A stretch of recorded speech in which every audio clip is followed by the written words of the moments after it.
Hello everyone, welcome to our classes. आज हमारे सामने क्वेश्चन है, a candidate scored 25% marks in an examination and failed by 30 marks. एक candidate है, एक स्टूडेंट है जिसने 25 मार्क्स अपने एग्ज़ाम में स्कोर करे हैं एंड वो फेल हो गया है 30 मार्क्स से। तो अगर उसको 30 मार्क्स और मिल जाते तो वो कैंडिडेट पास हो जाता। इतना पार्ट समझ में आ गया।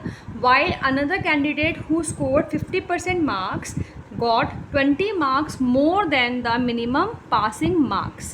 दूसरा कैंडिडेट जो है उसने 50% मार्क्स स्कोर करे हैं एंड 50% मार्क्स जो उसने स्कोर करे हैं वो मिनिमम मार्क्स से 20 नंबर ज़्यादा हैं। ठीक है, अगर एक टेस्ट में 10 में से अगर एक टेस्ट में 100 में से सपोज़ 33 वाला पास है, ठीक है, तो इसके 20 मार्क्स इसके ज़्यादा हैं। इट मीन्स कि इसके कितने मार्क्स आए हैं, 53 मार्क्स इसके आए होंगे। ठीक है, 20 मार्क्स इसके ज़्यादा हैं।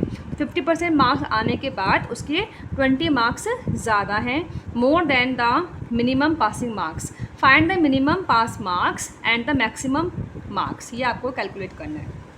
ठीक है, तो लेट करते हैं, let the maximum marks be x. मान लिया कि जो टोटल मार्क्स है, मैक्सिमम मार्क्स जो हैं वो एक्स है। ठीक है, नाउ अकॉर्डिंग टू क्वेश्चन, जो क्वेश्चन में लिखा है वही अब हम लोग करने वाले हैं।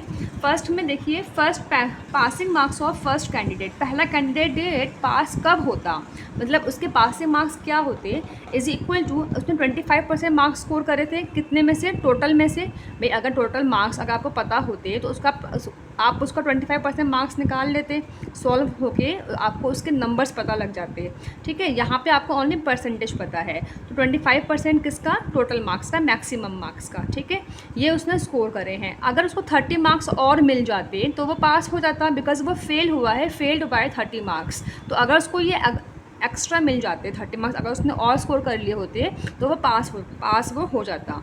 इट मीन्स कि ये क्या है, ये उसके पासिंग मार्क्स हैं। Now come to the another candidate who scored 50% marks. उसने 50% मार्क्स स्कोर करे हैं, मैक्सिमम मार्क्स में से उसने 50% मार्क्स स्कोर कर लिए हैं। उसके बाद उसके मार्क्स 20 नंबर ज़्यादा आए हैं, 20 नंबर उसके ज़्यादा आए हैं। अगर वो 20 नंबर मैं अगर कम कर दूँ तो वो किसके इक्वल हो जाएगा, पासिंग मार्क्स के बराबर हो जाएगा, क्योंकि इसमें भी वो पास ही रहेगा, पासिंग मार्क्स के वो इक्वल हो जाएगा। इज़ इट क्लियर, क्योंकि ये मार्क्स उसके एक्स्ट्रा आए हैं, तो पासिंग मार्क्स के बराबर आने के लिए मैं -20 इसको कर सकती हूँ। ठीक है, नाउ दी फर्स्ट कैंडिडेट का ये पासिंग मार्क्स है, सेकेंड कैंडिडेट का ये वाला पासिंग मार्क्स है, ये उसके स्कोर मार्क्स नहीं है, स्कोर मार्क्स नहीं है, ये इसको स्कोर मार्क्स उसके +20 में थे यहाँ पे, है ना, लेकिन ये क्या है, उसके पासिंग मार्क्स हैं। ठीक है, तो दोनों ही अगर पासिंग मार्क्स हैं तो हम इन दोनों को बराबर में लिख सकते हैं, इक्वल करके लिख सकते हैं। ठीक है, ना further we can solve it. 25% को हम लोग लिख सकते हैं 25/100, ऑफ में हमने पढ़ा है multiply, x + 30 is equal to 50% को हम लोग लिखते हैं divided by 100, of means multiply x - 20।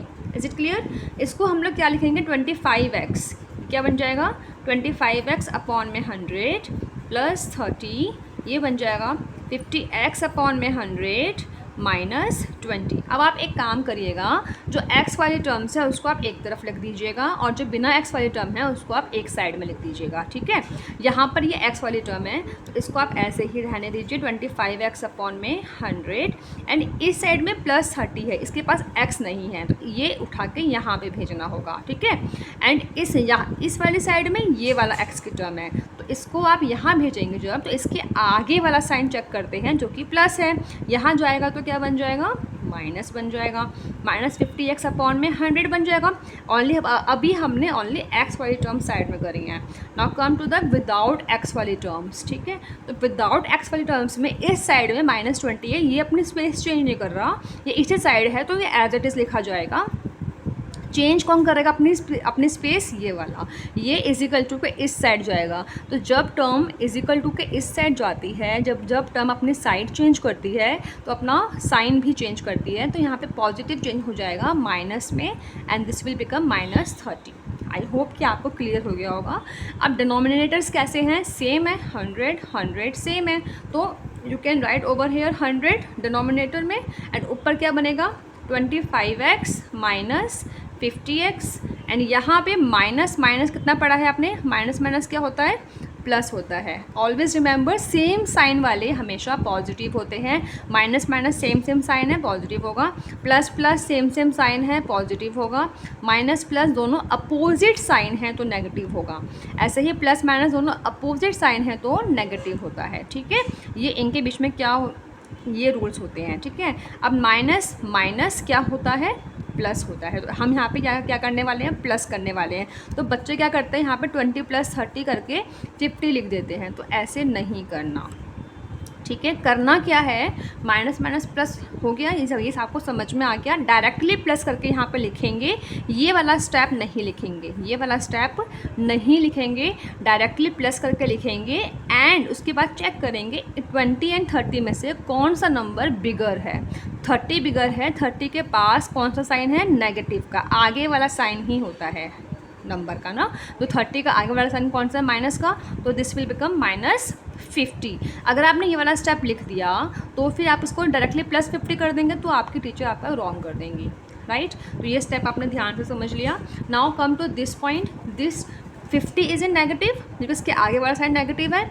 25 is in कुछ भी साइन नहीं, इट मीन्स की पॉजिटिव। अब प्लस माइनस अपोजिट साइन है, प्लस माइनस अपोजिट साइन में तो क्या होना चाहिए, माइनस होना चाहिए।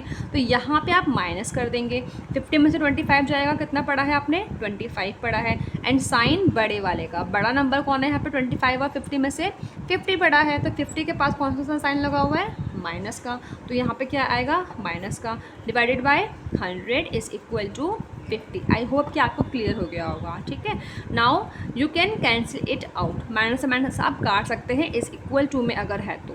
ठीक है, आप इसको नेगेटिव से नेगेटिव काट सकते हैं। तो ये कितना बन जाएगा, x इज़ इक्वल टू 50। ये डिनोमिनेटर में है 100, तो ये ऊपर इज़ इक्वल टू के बाद जब ये इस साइड जाएगा, जब अपने साइड चेंज करेगा तो ये डिवाइड में है ना, डिनोमिनेटर मतलब कि डिवाइड में है, इस साइड जाएगा तो मल्टीप्लाई में 100 मल्टीप्लाई में जाएगा।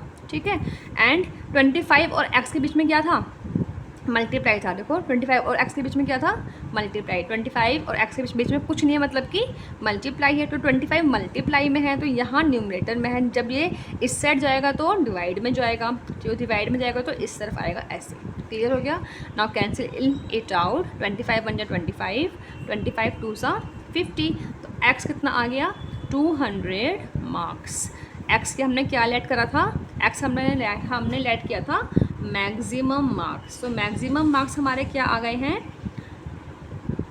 200। ओके, एंड इसमें एक और पार्ट था कि find the minimum pass marks. अच्छा, अभी हमने फर्स्ट कैंडिडेट के पासिंग मार्क्स ये लिखे थे, राइट।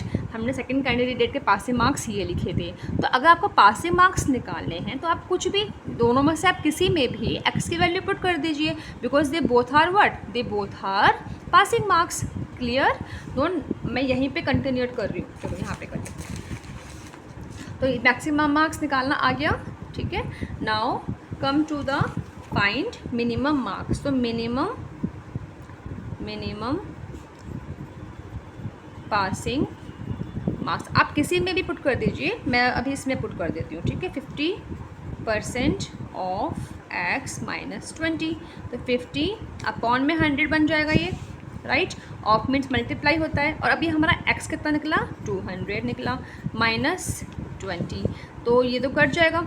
ठीक है, कितना बचेगा हमारे पास, 50 मल्टीप्लाई में 2 माइनस 20, 50 2 ज़ा 100 माइनस 20, 100 में से 2 गया, 80 मार्क्स वाला कौन है, कौन होगा, पासिंग मार्क्स होंगे।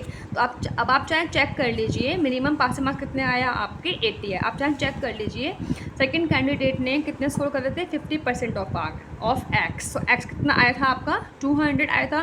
तो 200 का 50% अगर आप निकालते हैं तो कितना होगा, 100 होगा, है ना भाई। 200 का 50% मतलब कि उसका आधा 100 होगा। और अगर मैं 100 में से 20 माइनस कर दूँ तो कितना आ रहा है मेरा, 80 आ रहा है। अब आप यहाँ पर देखो तो मतलब कि सेकंड कैंडिडेट ने कितने स्कोर करे होंगे, यहाँ पे जो लिखा था उसने 120 स्कोर करे होंगे। क्लियर हो रहा है। आई होप कि क्वेश्चन आपको अच्छे से क्लियर हो गया होगा। ये क्वेश्चन को लिखने का मेथड है, आप एक बार देख लीजिए। अगर वीडियो अच्छी लगे then please do like, share and subscribe my channel.